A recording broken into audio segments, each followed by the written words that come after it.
I'm here in my rosary shop where I make rosaries for people who want to buy them out of this paracord that you see here. Beautiful rosaries that I make in an Etsy shop. Each bead I place on the cord and tie each knot and make everything by hand. And I love working with my hands because I have a product to show for my work, something that was made with my own two hands. On today's second Sunday of Lent, we have a reading of the Transfiguration. It's actually one of the stories that we meditate on in the Rosary. In the luminous mysteries of the Rosary, it is the fourth luminous mystery.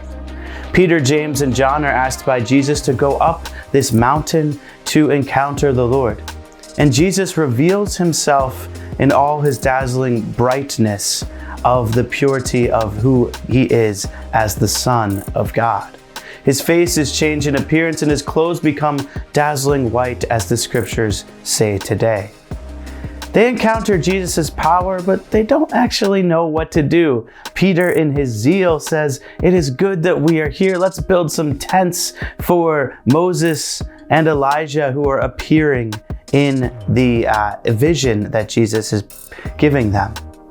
He wants to respond to the mystery by doing something. Making something with his hands, putting a tent up to help out. But we can see that this is not the response that Jesus desires. We realize that God just wants Peter and James and John to rest in his presence. They don't have to do anything. Similarly, we can often feel the draw to have to do many things to respond to God's invitation to prayer. We can make big promises like, I will do these extra prayers and novenas and rosaries during Lent, all good things.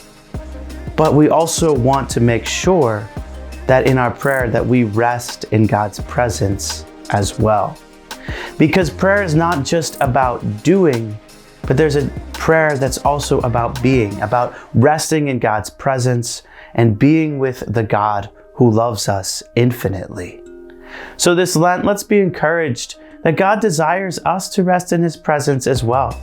And when we are tempted to try to fill up all our prayer time with doing, let's remember that still small voice of God that says, "Come rest with me.